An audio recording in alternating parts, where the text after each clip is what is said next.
Welcome back to Day 8 of the 90-Day AI Mastery course. Today, we are going to dive into essential mathematical loop algorithms.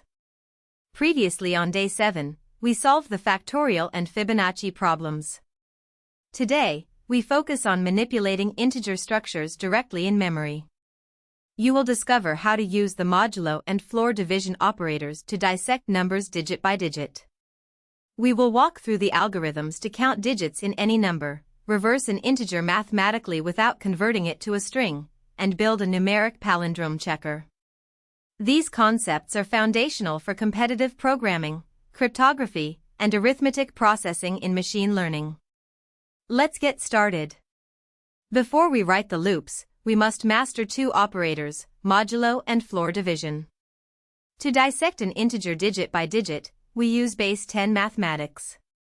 Applying the modulo 10 operator extracts the last digit of the number on the spot.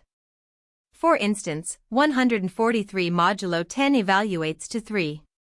To discard this last digit and shrink the number, we use integer floor division by 10.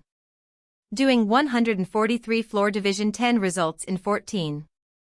By repeating this two-step process in a loop, extracting the last digit and then slicing it off, we can traverse and process any integer of any size. Let's see our first digit loop. Our first algorithm is counting the total number of digits in an integer. The strategy is straightforward. As long as the number is greater than 0, we increment our counter by 1, and then discard the last digit using floor division by 10. We repeat this cycle until the number shrinks all the way to 0. This algorithm is highly efficient, running in log base 10 of n time complexity, which means it processes 1,000,000 in just 7 iterations. Let's look at the Python code implementation. Here is the Python implementation for counting digits. We define number as 58,249. To handle negative numbers safely, we store its absolute value in a temporary variable named temp. We initialize our count variable to 0. If the number is exactly 0, we handle this boundary case by setting count to 1. Otherwise, our while loop runs as long as temp is greater than 0. Inside, we increment count and strip the last digit. When the loop ends, temp has become 0, and count stores 5. The program prints the correct result. Next, let's learn how to reverse an integer. While converting a number to a string and using slicing is easy, it is considered cheating in programming interviews. Real software engineering requires doing it mathematically in place using arithmetic. The mathematical algorithm starts with reverse set to 0. On each iteration of our loop, we extract the last digit of our input number, then push it onto our running reverse total by multiplying reverse by 10 and adding the extracted digit. Finally, we discard the last digit from the input. Let's see how this is implemented in Python code. Here is the arithmetic integer reversal code. We initialize number to 1234 and copy it to temp. We initialize reversed underscore number to 0. The while loop runs while temp is greater than 0.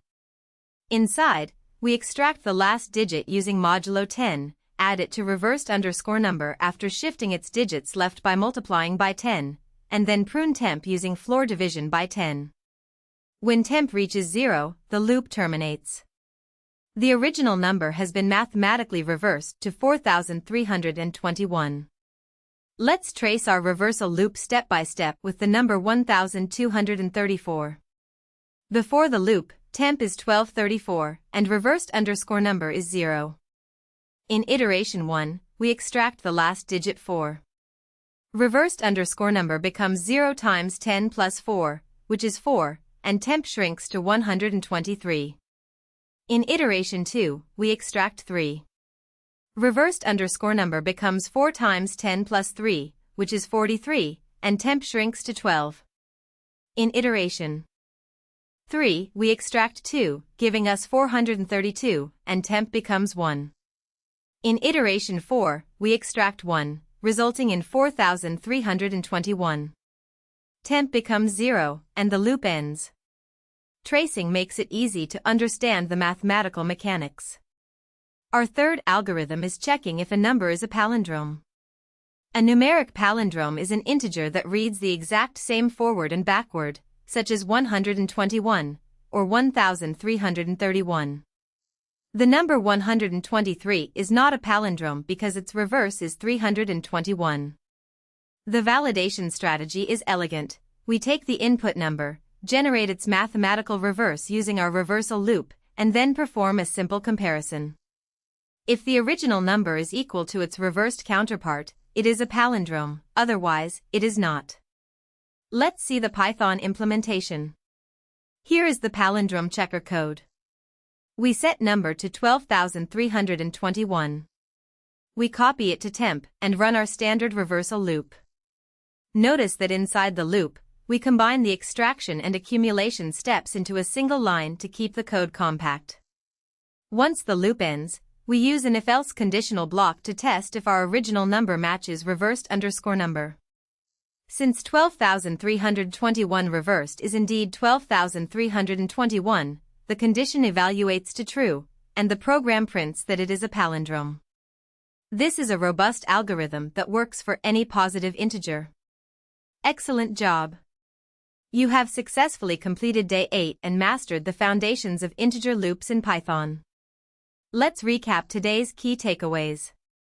First, use modulo 10 to extract the last digit of any number. Second, use integer floor division by 10 to discard the last digit. Third, reverse integers arithmetically by shifting the digit space 10. Fourth, verify palindromes by checking if the reversed number equals the original. Tomorrow, on day 9, we will explore classic number theory programs, writing code to validate prime, Armstrong, and perfect numbers. Don't forget to like this video, subscribe, and practice coding these exercises. See you tomorrow.